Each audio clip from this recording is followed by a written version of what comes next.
transport retrigger. So if you want to retrigger your play, let's turn off the metronome. If you want to retrigger your play, all you have to do is hold down Shift and hit the play button.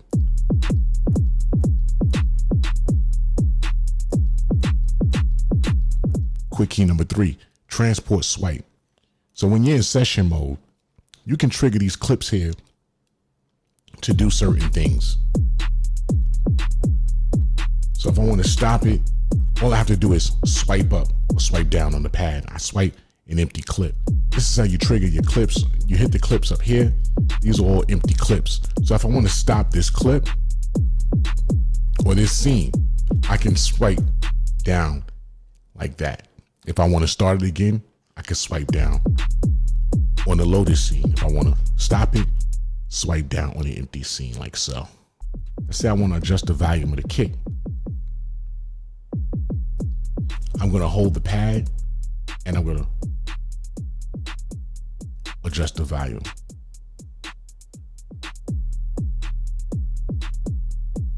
If you don't know, each of these are steps down here. So I just hit the kick pad. So now each lit pad represents what step the kick is on. If I hit the snare or the hi-hat, it's going to tell you which step the hi-hat is on. If I hit the snare, it'll tell you what step the snare is on. So if I want to adjust the velocity or the volume rather of a step, what I have to do is go to that step and hold the step and hit the volume knob. And you'll see velocity on the screen. And now the velocity of that step will be adjusted.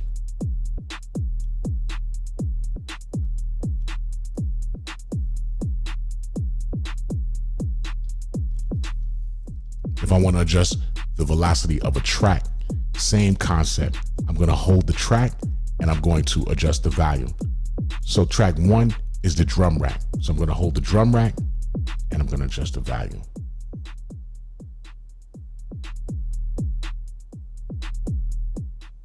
Like so.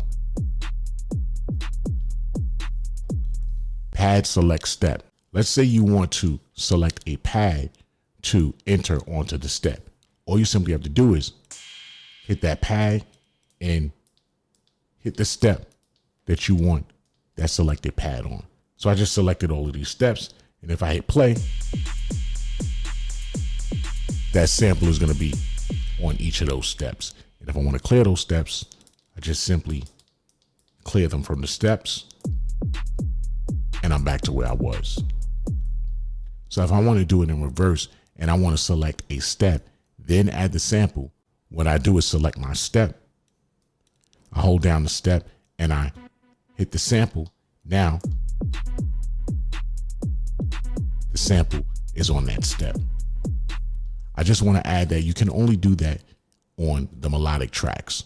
So on step 2, 3, and 4, you can do that step select. The drum rack will not allow you to select a step first, then select the pad. You have to select the pad, then select the step. Let me explain.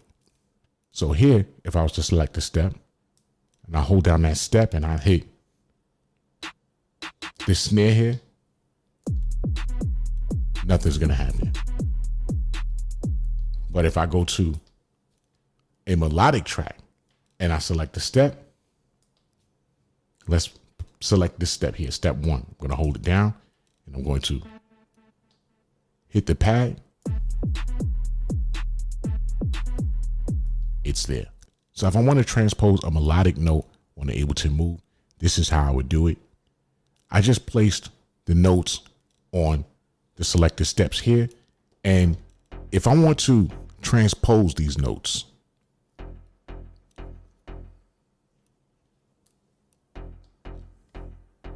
here's what I'm going to do. I'm going to hold the step and I'm going to toggle the plus minus keys. So let's say I want to transpose step 1. So I'm going to hold step 1 and I'm going to bring it down. Let's bring it down more.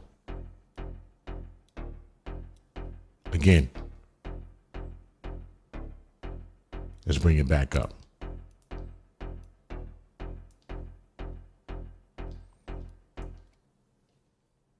While we're on the topic, I want to show you how to transpose octaves.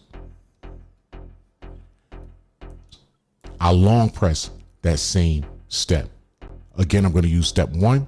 I'm going to hold the step and I'm going to long press like so.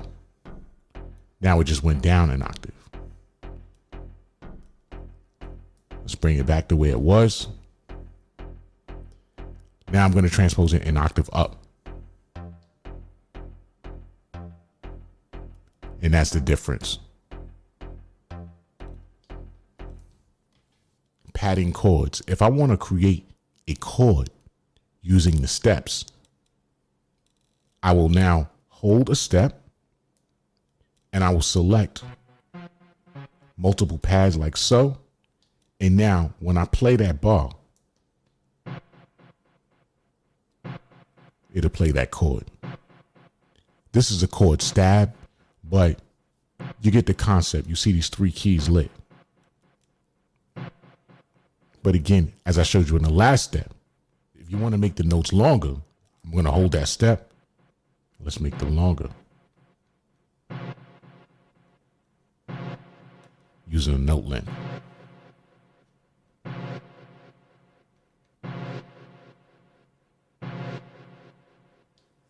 And if I don't like that, I just clear the notes. If you're in melodic mode and you want to see the pads used on that step, you hold down the pad. So for instance, chose 3 pads here, 2 pads there, and on this step, 4. So if I have this playing, it's going to sound crazy. It actually don't sound that bad. But let's say I want to see what notes are being used on that step. I just go to the step and I hold it. And you'll see here the notes light up in white. So you know what notes you're actually using. So if I hold this step, you'll see the 2 notes light up in white. I hold this step, you'll see the 3 notes light up in white. If I hold this step, you'll see 2 notes light up in white. Let's talk about the capture feature. So if I want to capture something, and let's say I change my mind, I don't want to capture it anymore, I don't like the idea, I'd rather not capture it. There's 3 ways to do that. Now you can't print the capture and then remove it. This is before you print it. Let me demonstrate what I'm saying. So let's say I'm fooling around, and if you notice, the capture key is lit up. Let's say I don't want to print it. I stop the transport and then play it again, and you'll see now the capture is unlit. So it cleared the capture. Let's do it again.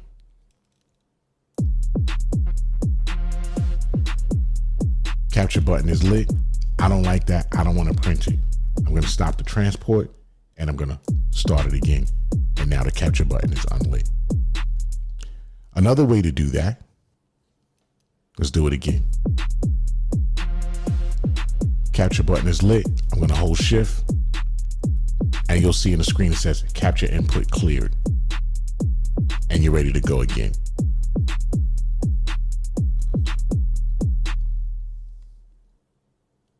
A third way to do it, capture button is lit. If I don't like that and I don't want to print it, I can just hit any of the track keys and you'll see the capture is gone. This loop mode can be a little tricky, so I'm taking my time with this. Let's talk a little bit about the loop mode and deleting notes in loop mode. Right now I'm currently in loop mode by pressing the loop button here next to the mute button. Now I'm in loop mode. I have 2 bars going. So I'm going to add some notes to bar 2 and I'm going to delete it.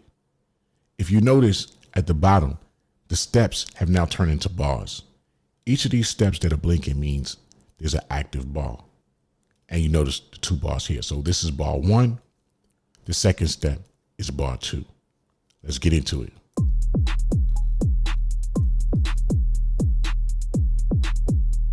I'm going to add some notes.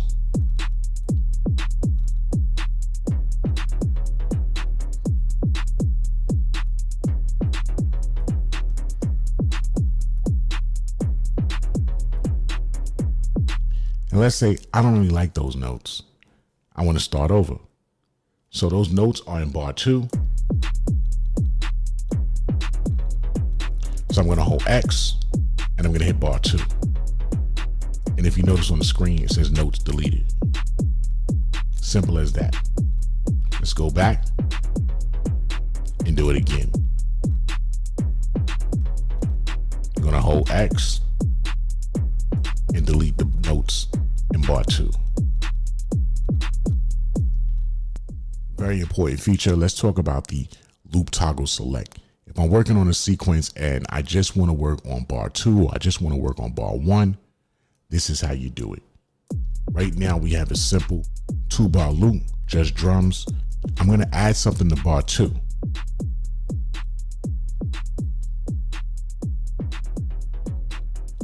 And I'm lazy. I don't want to wait until it gets to bar 2. So if you notice, the step buttons are representing the bars, bar 1 and bar 2. I'm going to double press bar 2. And now it's just going to play what I have in bar 2. And I can work on whatever I'm going to do on bar 2. When I'm done and I want to bring it back, I can hold down bar 2 and hit bar 1. And now it will play both bars. And that's how you can toggle the bar that you want to use. If I want to just hit bar 1, I'm going to double tap bar 1. When I'm done working on bar 1, I'm going to hold bar 1 and bring bar 2 back.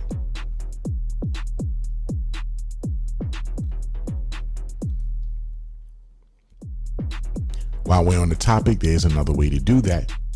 Originally, I said, if you want to bring back the other bar, you hold the bar, the current bar, and you add the second bar. You can also do that same move by simultaneously pressing both steps. So I'm going to simultaneously hit bar 1 and bar 2, and that's going to bring back both bars. Here's one I haven't really fully been able to wrap my head around, but I believe this has something to do with time signatures within the looping bar. I'm going to show you how this works. If I'm incorrect, please hit me up in the comments, let me know, but I'm almost sure that this is what this next step is. So if I'm playing a loop or a sequence, let's go to bar 1.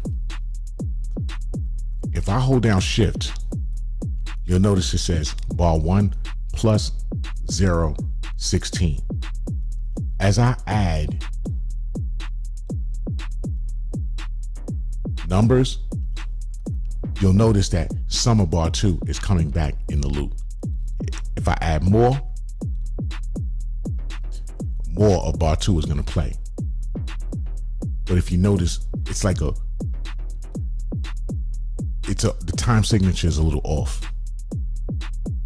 I'm not sure why you would want to use that, but for creativity purposes, maybe you can find some way to use it. But that's how you use that. You hold down Shift and you begin to play or bring in what you want or what you wish. And once you get to 16, it's going to turn into a full loop. And I'm going to take some of bar 2 away. And now it's just playing a piece of bar 2 when it loops back around.